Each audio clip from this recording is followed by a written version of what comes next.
Welcome to the Gold Newsletter Podcast, your bank of knowledge of investments, economics, and geopolitics. Go to goldnewsletter.com for our publications and archives to increase your wealth monetarily and educationally. This is Fergus Hodgson with the Gold Newsletter Podcast, joined today by my co-host Brian London in New Orleans. And we are so pleased to have Alejandro Cremades, an investor and serial entrepreneur, and he's the author of The Art of Startup Fundraising. Welcome to the show. Thank you. It's a pleasure to be here with you guys today. Mate, as I said before, you've got such a storied bio, a lot going on. And yeah, you are originally from Spain, and it says here, you studied law. Once you moved to the United States at 22, you studied law and international business at Fordham Law School in New York City. How did you go from being a lawyer, and you make a joke about here, you're a recovering lawyer, to being this specialist in venture capital? Yeah, so that was, I ask myself that question every day, like how did I, do that and now, be, doing what I'm doing today. But it was, the journey was interesting. So, right out of law school, I joined this law firm called King and Spalding. And basically there I was involved on pretty high-profile arbitration cases. I remember at the time one was one of the largest in history. It was 113 billion at stake, which was really cool to be doing that at 23. But I remember that I met my co-founder, and also ended up being my co-founder in life. So we ended up doing the business, and and we're married, and thank God happily married. But it's not a recipe that I would recommend doing at home, because sometimes it works, sometimes it doesn't. But for us, thank God, it worked out. But basically, I remember, we were dating at the time, and, she was working in Fox News, and I was in King and Spalding, and kind of like as a side hobby, we started going to all these different entrepreneurial events happening in New York City. Tech environment was starting to really, boom. It was booming. And we started building those really good relationships with founders. And one of the things that I identified was the lack of structure on having access to financing. So that was basically how, I started, getting engaged with the entire space. And then when I had a bunch of friends that went out of business because they couldn't find access to capital, I knew there had to be a better way to do things. So essentially, we did on the side, we went out to create this platform where we would connect startups with investors. This was back in 2010, so before the word crowdfunding even existed. And what we realized, was that this was something needed. And one thing that happened, is that in 2012, after working on this for 2 years, kind of like on the side, this Jobs Act new regulation comes out of left field. And that was signed into law by Obama, at the time when he was the president. And all of a sudden, I started getting invited to the White House to testify in front of the U.S. House of Representatives. And at that time, I was like, wow, I think we have something interesting here, and I think we need to go at it full time. So that's kind of like the journey of what really got me into the entrepreneurial journey. And then eventually, we ended up raising money from 14 venture capital firms and family offices. And we grew that side project that just was a platform to connect startups with investors to an ecosystem. Let me interrupt you there. Just so you're talking about the Rock and Post. Yeah, so it started as Rock the Post, which was a terrible name. But basically what we did is, one of the companies that came to raise money was Co-Founders Lab. We ended up acquiring Co-Founders Lab. We changed the name to OneBest. And then we kind of like shifted gears from just being the platform that would connect investors with startups to becoming the ecosystem. And the goal was really to develop this ecosystem where we would support founders in the entire journey of building, financing, and scaling their business. And that's really what OneBest ended up becoming. And what has happened to that one, Rock the Post? Has that been kind of merged with others? I see you've got here Co-Founders Lab, and then what are the other groups you've got? Yeah, so OneBest, Co-Founders Lab. Are they just the evolution? Yeah, so Rocktopus merged with, acquired Co-Founders Lab, and then the resulting entity from this transaction was OneBest. So basically, OneBest, we scaled that up to 500,000 registered entrepreneurs in over 200 countries. And basically, the whole idea of that, it was quite a vibrant community, 7,000 advisors. We had an online accelerator, an online university. We were financing 4 companies per month, receiving 900 applications for financing every 2 weeks. So it was pretty amazing. And we had 2 offices, so one in New York City and another one in Barcelona. Now, this company ended up being acquired. We announced the transaction in May of this year by a media company out of California. So that was really cool to see the full cycle of the business, from starting in a studio to raising money to ended up doing the acquisition. And right out of this one, one of the things that I realized, and this is what I'm up to now, is basically I understood the unbelievable need on transactions of under $200 million in value. Like the largest guys, like the Goldman Sachs of the world, they don't really touch this segment because it doesn't really justify their time. So basically, there's a lot of old car salesmen and people from Wall Street, and really and excuse my language, a bunch of bullshit that founders have to deal with because people are taking advantage of them left and right. So I had a lot of data that really verified this. Imagine, from hundreds of thousands of founders that I was, helping really from beginning all the way to exit with my team on OneBest.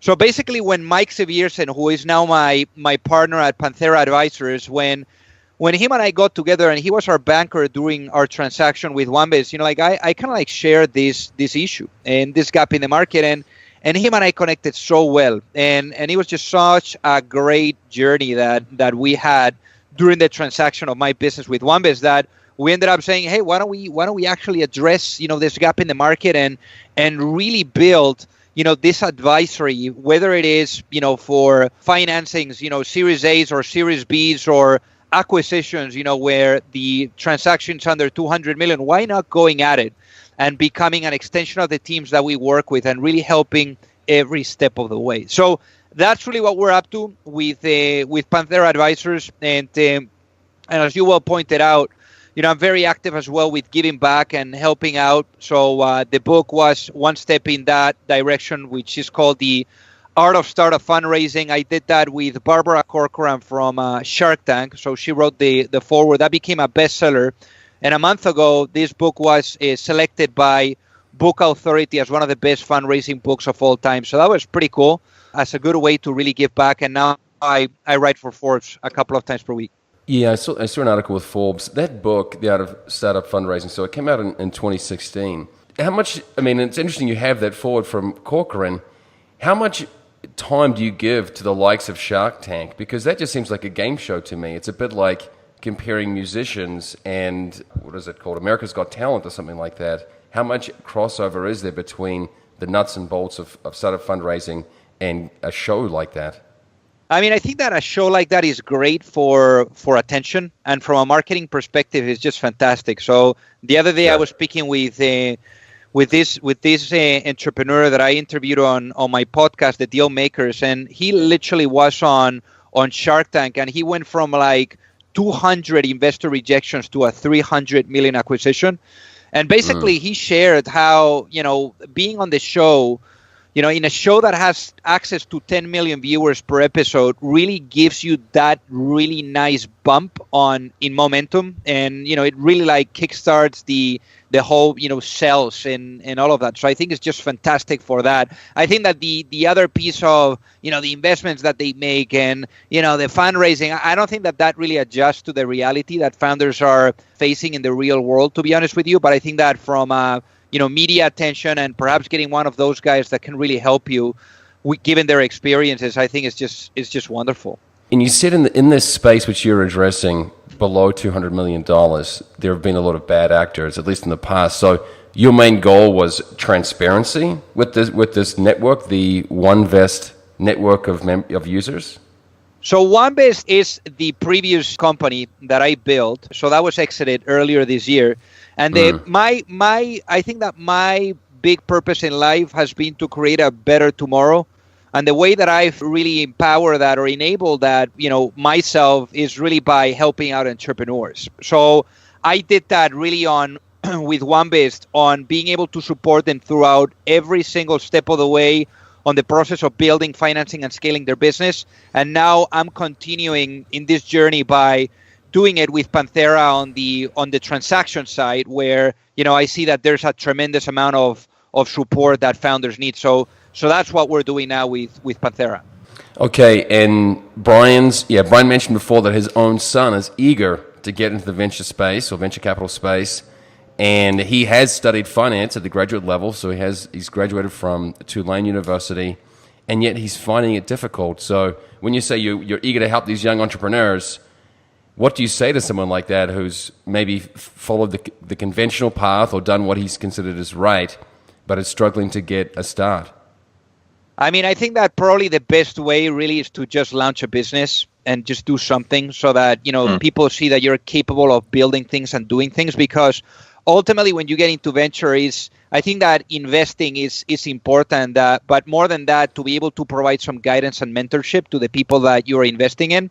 So I find that, if you're finding some issues, because, it's a closed group, I think, the venture capital world. And for the most part, the people that they end up hiring is like it's either Stanford or Harvard graduates. I mean, it's that profile if you're like very early on. I find that if that's not the case, and you're finding issues, really getting into this space, probably just building something and just being able to showcase to the world that you're capable of doing things. And it's interesting because now you see companies, you see this in the labor market, like companies like Google or Facebook, they don't care where you studied anymore. They really care about what you've done and what you've built, and that's what they really pay more attention to. So that would be my piece of advice: just go out there and do something, just build something. So on the one hand, unless you go to the absolute top half a dozen schools, don't expect your education to get you anywhere, or at least open doors. And on the other hand, the education, you don't need it because you can prove yourself in other ways. I mean, I think that a lot of people, especially on the educational side, are going to hate me for this, but I find that education right now is overrated. It's very expensive. You go at it, then you are, left with a ton of loans that you need to repay. And at the end of the day, and we were talking about this before, when you go to business school, you go to study the success stories of others. Why not just building your own success story? I think that the only way to learn is really by falling out of the horse and getting back on it. And and I find that when you go to one of these universities, you go for the network. You go for those relationships that you can build, because all of the content that they're going to be giving you can find that online anyways. So, I think that you want to go for the network, for the relationships that you can build. And again, if you want to be close to the space and really learn, at a faster pace, just do it yourself and learn from your mistakes, because that's where you really learn. And why do you describe the sector as a closed shop or a relatively tight community? Why has it evolved in that direction? I think it's because it's just the nature of it. It's there's not a lot of people that are doing it well, and I find that these teams, they already have like the type of pattern that they want to bring on board, and that's why it's done that way. I find that there's a lot of noise right now, in the venture space. It's very hyped. I think that stories like Steve Jobs and Mark Zuckerberg and all of that, now entrepreneurs are like the real rock stars. And I think that this has, provided some hype as well on the venture capital side. But ultimately, there's just like a bunch of them that are doing it well, and a bunch of them that I think that founders should really try to tap into. But the real way to do that is by building something. I find that those firms, they're now really investing time in those relationships that they have already fostered, and those are from companies that perhaps they have invested in the past. It's people that they have been able to work with behind the trenches, and those founders that are able to prove themselves are the ones that end up being part of those teams, in the future as an investors themselves. You see this, many times where a founder is successful, they go to the other side of the table and become an investor. Whether that is as an angel or whether that is as a venture capital investor. Alejandro, I find it very interesting. My background in my industry, my business, has been in the natural resource markets, where there are exploration, really micro-cap exploration companies that have geological ideas, and they're kind of wildcatting and going out and trying to find big deposits of various metals and minerals. And that whole venture industry is really established worldwide. The real epicenter for financing those efforts is in Canada, and more specifically Vancouver, in what is appropriately named the Venture Exchange. And these are micro-cap, publicly traded companies that go public very early, but it's relatively easy for them to find financing because they're already publicly traded, and they can do private placements. And after 4 months, those placements are free trading. So because there's some liquidity, because an investor has an exit point, a relatively small, short amount of time going forward, they're more willing to write checks and bet on very risky ventures. Whereas in the U.S., it's primarily or almost exclusively done through venture capital, where it stays private and sometimes never goes public these days. But the idea is that somewhere down the line, after a lot of money is poured in and really a lot of dilution for the founders, then there may be an exit if it goes public, and hopefully you're a unicorn, et cetera, et cetera. I started a solar R&D company really about 20 years ago, but about 10 years ago we wanted to really take it to another level. And because I was familiar with this Canadian model, we just brought it public on that exchange, and raised a good bit of money to fund the research. But boy, I tell you, I wish you were around back then, or I knew of you back then, or there was some service back then to really introduce us to the VC world in the U.S., because it may have been more appropriate to that. But my fear was that the founders, me among them, but also the scientists who had the technology and developed the technology, would get essentially diluted out of their own deal. What's your view on that, on how someone who starts a business and then is successful raising money through the VC model, how they can retain a significant interest in what they're building? Yeah, I mean, I think that's a very good question. I find that, first and foremost, a lot of things have changed, in the past 10 years, I would say. Obviously now, you can raise money online, and, investors can also go into a platform and invest in a company. I mean, this was unheard of. An investor needed to go to, for example, an angel group, to be able to share deal flow and as a senior executive, because you don't really have the time to screen and to do the due diligence. But now, you have all these different methods, platforms online and different venues that are allowing investors to actually get their feet wet in this type of asset class, which I think is fantastic. And there's much more transparency as a whole in the space. I guess that to your other question, pointing to dilution, I agree with you. I think that, one of the biggest issues that I've seen as well is that 65% of companies fail due to lack of access to financing. Now, it's not the fact that they're not able to find finance, that they're not able to not find the financing, because there's a lot of capital out there. The issue is that they're not able to really not only get in front of the investor, which is the easiest part. Founders are like, oh my God, I need access to investors and whatever. I'm like, that's the easiest part. Because it's as simple as grabbing, a founder from a portfolio company of that investor, which you can go to platforms, online, these listing platforms, and see who has invested in what, and just passing that layer of social proof, which is the most important, because early stage is all about trust. But the most important thing, or the toughest part, is really to close the deal. Now, I find that closing the deal is all a matter of understanding the psychology, the strategy, being an unbelievable storyteller, because the best founders are not visionaries, are the best storytellers. I mean, you will see this if you put in a video on YouTube of Steve Jobs presenting the iPhone or of Elon Musk presenting the Tesla Powerwall. You just see that level of authenticity, the linguistic that they use, how they tell the story. That's how you raise money, because people are not investing in your past or in your present, especially early stage. People are investing in your future. They are investing on being your co-pilot on the journey. Now, I think that in terms of dilution, what I always tell founders is that never raise money when you need it. And I know that this is tough and hard to swallow, but you raise money when you don't need the capital, because investors can smell the desperation from a mile away. And the way that you need to approach this is not as, hey, you go to the cafeteria and you ask, the table of the cool kids for a seat on the table. You have the table that is the cool spot to sit on. And it should be a privilege for the investors to sit on your table. And that's the way you need to position it. Now, if you're able to position it that way, I think that the dilution is going to be less than, if it was the other way around, and where there is some desperation and people can actually sense that.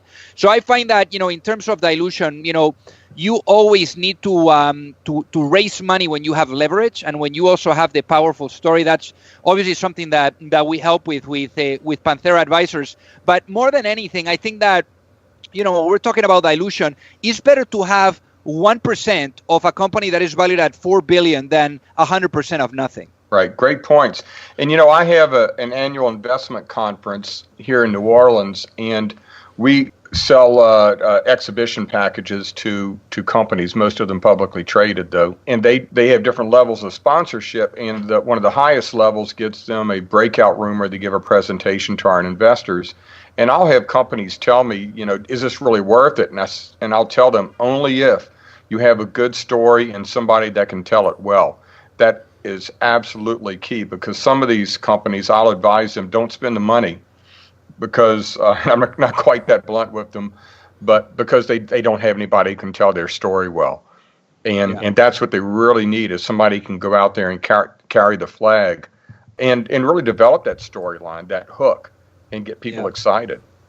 That's right. And I think that, for the folks that are more on the investing side that are listening to this episode, I find that if you're looking at potentially placing an investment on an early stage company, I think that you really need to see how the founder is telling their story, because that story, on how they tell it, it's going to reduce the risk of your investment to a certain, I would say like in a big degree way, a kind of thing, because the whole idea here is that if one is a good storyteller, they're going to be able to attract subsequent rounds of financing to keep the company going. Because at the end of the day, early stage, it's all a matter of survival until you're able to do the exit. I mean, I can't even stress enough how many companies I'm a friend of the founder, or let's say, I've interviewed for the podcast or that I've seen, that they were literally a month away from going out of business. And thank God they were able to secure either the transaction being acquired, and then you see it on the media outlets for billions of dollars and stuff like that, or they were able to secure a run of financing to keep the momentum going. And I've even dealt with it myself as a founder. I remember one time we were literally 3 weeks away from not making payroll, and we were in the middle of doing a due diligence with an investor, and thank God we were able to close that round. Otherwise, we would have had to shut down, the business. So I think that, to that regard, being a storyteller is key. I think that that's something that investors really need to take a look at, because in addition to that, being a good storyteller is going to help in attracting top talent. And early stage companies, at the end of the day, are like a bus without a direction. You need to have the right people seated on the right seats of the bus. And if that is the case, eventually you would find your direction towards success. Wow. Great stuff. And I guess in addition to being a good storyteller, you have to be a good poker player, because if you were 3 weeks away from going bust and in the middle of due diligence on a financing, you had to pretend that you didn't really need their money.